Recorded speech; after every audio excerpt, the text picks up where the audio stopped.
lalu, Pak, apa yang menjadi tantangan dan challenging tersendiri?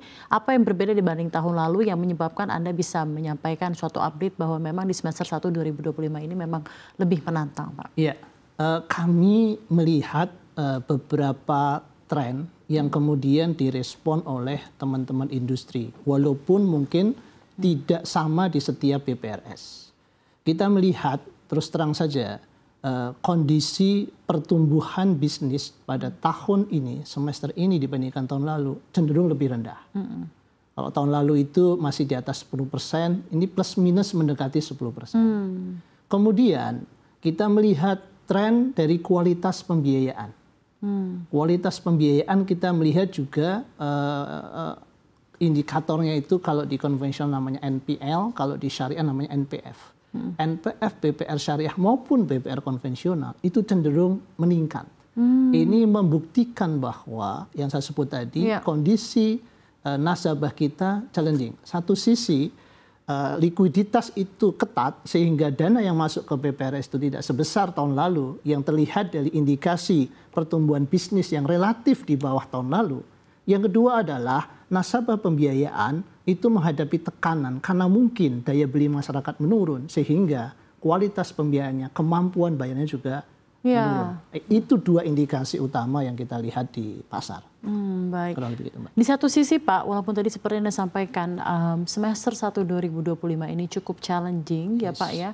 Tapi memang ada respon dari Bank Sentral mungkin juga untuk meningkatkan pertumbuhan ekonomi di Indonesia, yaitu melonggarkan kebijakan moneter. Sudah ada pemangkasan suku bunga Bank Sentral itu beberapa kali di satu semester ini.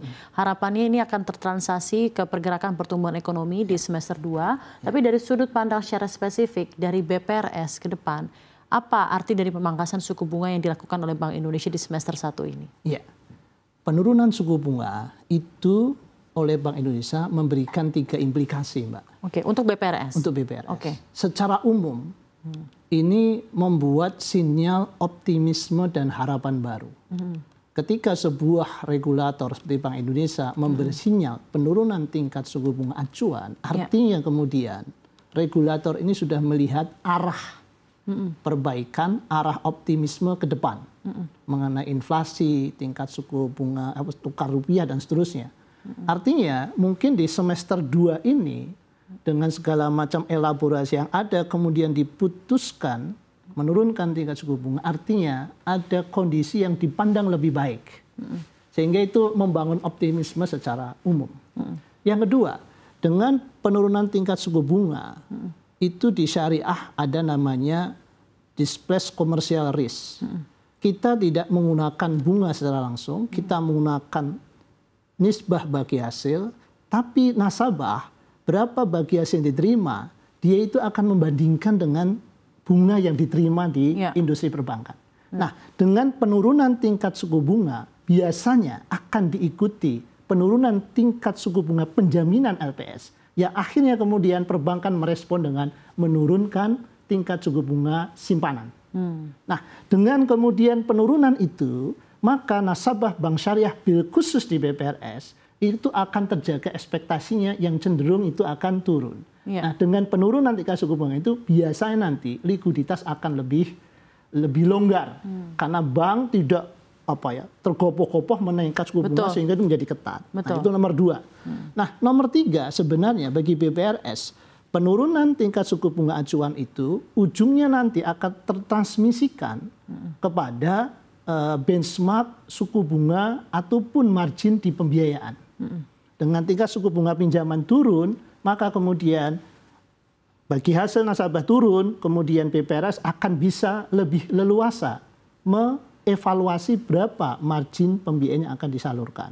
Dengan margin pembiayaan lebih turun, biasanya nanti akan menurunkan tekanan atau meningkatkan. Jadi bagi existing nasabah itu menurunkan tekanan karena marginnya bisa lebih luasa. Bagi yang baru akan lebih tertarik. Dan ketika lebih tertarik, biasanya orang yang tertarik dengan margin yang rendah ini salah satu indikator nasabah yang baik. Harapannya dengan seperti itu maka kualitas pembiayaan akan lebih baik. Jadi memang serta-merta dengan ada penurunan suku bunga yang ditetapkan oleh Bank Indonesia ini dampaknya diharapkan akan memiliki dampak positif ya Pak ya untuk kinerja industri BPRS ya. Kalau dikatakan serta-merta enggak Mbak.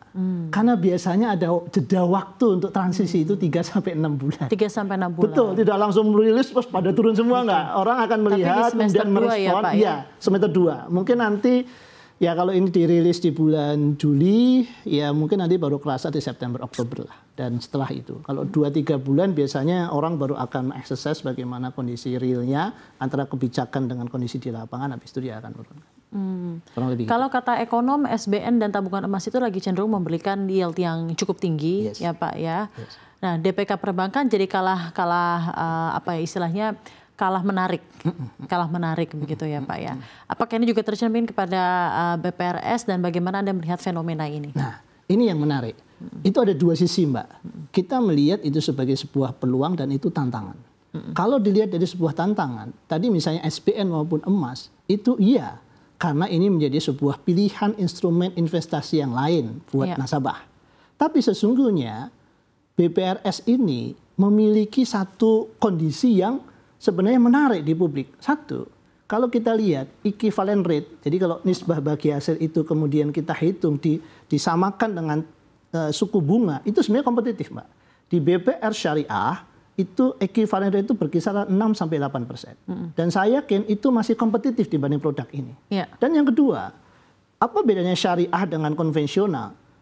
Kalau di konvensional, BPR atau bank umum, itu LPS akan menjamin jika tidak melebihi tingkat suku bunga penjaminan LPS. Iya, betul. Nah, kalau Mbak perhatikan, di iklannya LPS itu tanda bintang untuk bank syariah.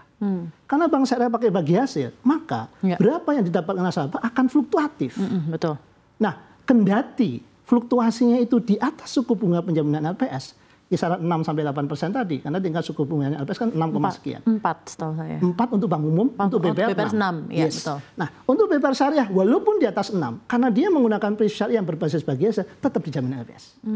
Jadi sebenarnya ini peluang buat BPR untuk, kalau edukasinya cukup, sebenarnya yield dan banyak yang belum tahu mengenai dan banyak belum tahu. Nah, makanya ini penting. Jadi memang challenge-nya adalah edukasinya dan sosialisasi. Edukasi dan literasi. Ini masalah klasik yang senantiasa kontemporer. Setiap saat muncul, kalau orang tahu sesungguhnya di BPR syariah itu yieldnya menarik, kompetitif, dan tetap dijamin LPS. Iya, betul ya Pak. Nah, memang ada sendiri langsung list dari BPS, memang penjaminan LPS itu kalau misalnya untuk BPR kan di 6%, tapi tadi seperti yang disampaikan fluktuatif karena bagi hasil. Dan tetap dijamin LPS. Itu ada peraturan LPS-nya bahwa di syariah itu tidak terkait. Kalau yang dua tetap ya Pak, di atas 2M sama tidak punya track record buruk lah. Nah, tapi khusus tingkat suku bunga jaminan itu tidak berlaku untuk BPR. Berarti kan